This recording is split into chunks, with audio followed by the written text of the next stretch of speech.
When Yahweh says, you are to be set apart, for I am set apart, does he really mean that you and I are to attain to his level of holiness or set apartness?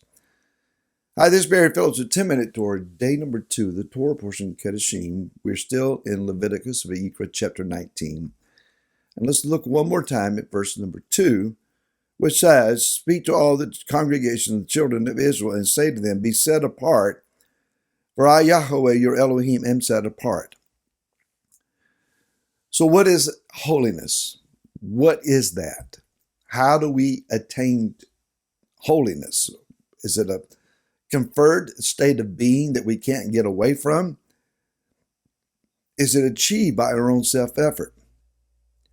I remember as a child, the denominational preaching that I was brought up under.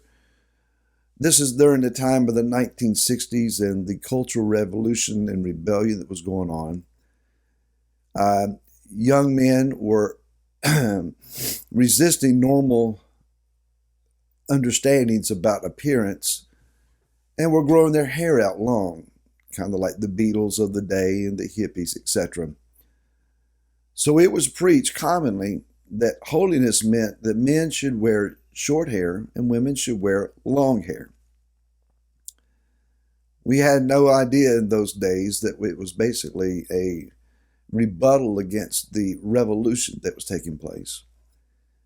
But again, someone would get born again, and a young man, if he got saved, he was encouraged to go down to the barbershop and get a haircut, because we wanted him to be holy. Well-intentioned, very devout, very sincere, but probably not really reaching the mark. So what is holiness? Whatever it is the very essence of the being of Yahweh. He is, at his very core, at the very central understanding of the spirit that he is set apart. Therefore, those who approach him cannot do so with common attitudes, with a common heart. Yah is looking for those that are willing to set themselves apart unto him, to not live commonly, to not live worldly, to not be so caught up in the systems of things that are around us that we are afraid of being recognized as unique or different. He wants us to be set apart to him, to his word, to his cultural norms, and to his understandings. Well, doesn't that make us stick out like a sore thumb? Well, yes, it does. And forgive my voice today. I'm having some pollen allergies. Excuse me. So, he says, this is my primary command for you. Step number 1 in being my people is that you're to be set apart. Practically, what does that mean? Well, to help us with that, let's go over to the book of 1 Peter, 1 Kefa, chapter number 1, and begin reading with verse number 13. Therefore, having girded up the loins of your mind, be sober, set your expectation perfectly upon the favor that is to be brought to you at the revelation of Yeshua Messiah.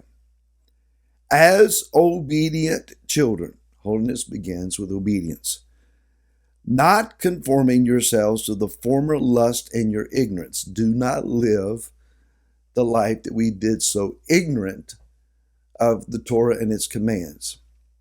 When I didn't understand the Torah, I didn't understand what sin was. The violation of the Torah is sin. So, without the knowledge of the Torah, we don't even know what sin is. Don't live that way, he is saying.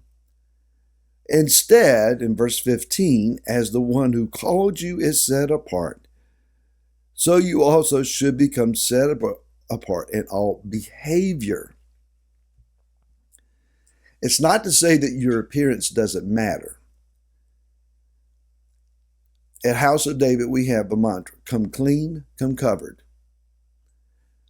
I'm not really concerned about whether someone shows up with denim on or not, or whether they have long sleeves on or not. We really don't deal with head coverings per se. That is a whole nother teaching, another subject.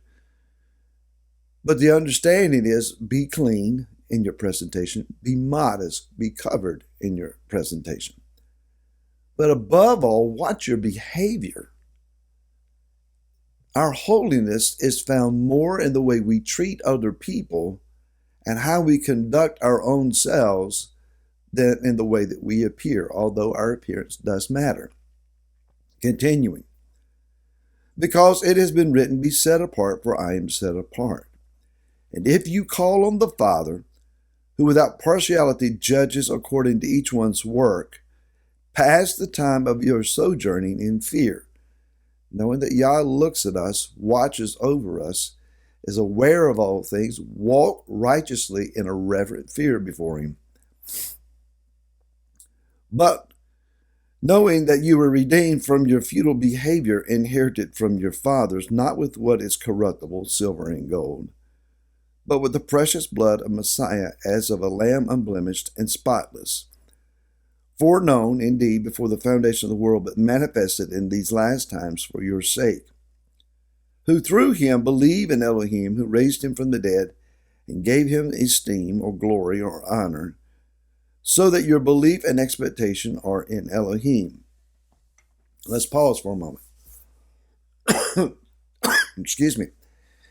Knowing the work that Yeshua did in our behalf, knowing how much it cost him, knowing that it was planned for him to redeem us all along, and knowing now that you yourself have been included in this overall grand plan, scheme, and agenda of Yah, to bring a people out of the earth unto himself, that you yourself are included.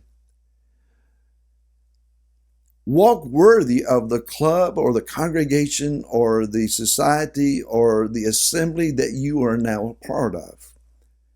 Not necessarily that meets within walls here on the earth, but this corporate, global, set-apart body that Yah has called to himself. You are uniquely called. You are uniquely understood, positioned, empowered. And Yah is saying, as such people, as Am Israel, walk according to that knowledge of yourself, remembering what it took, from whom it took, to get you to this place. Walk worthy of Messiah. Verse 22, now that you have cleansed your lives and obeyed the truth through the Spirit, to unfeigned brotherly love one another fervently with a clean heart. Treat each other right. If we go back to our original text and the book of Leviticus 19, we find several tenets here given to us. It says to us, when you reap the harvest of your land, do not completely reap the corners of your field or gather the gleanings of your harvest, in verse 9. Don't glean your vineyard or gather every grape of your vineyard. Leave them for the poor and for the stranger. I am Yahweh your Elohim. Do not steal, do not lie, do not deceive one another. Do not swear by my name falsely, so profane the name of your Elohim. I am Yahweh. Do not oppress your neighbor or rob him. The wages of him who is hired is not to remain with you all night until morning. On and on he goes here, talking about how we treat one another. The reputation of the body of Messiah at large, overall, with all that is included within it, is that we don't treat each other very nice. We have various groups. We have various denominations. I mentioned the other week some 41,000 denominations in the earth. We have Christians. We have Jews. We have Messianics, we have Hebrew roots, we have a variety of other defined groups, and we don't get along. We don't treat each other rightly, fairly, righteously, because we don't trust one another. Until we fix that problem, until we become the body of Messiah who cooperates, loves, and supports one another, we've not yet reached the place of being set apart. May Yah help us. So let's each do our own part. Today, get started. We'll see you again tomorrow. To this, shalom.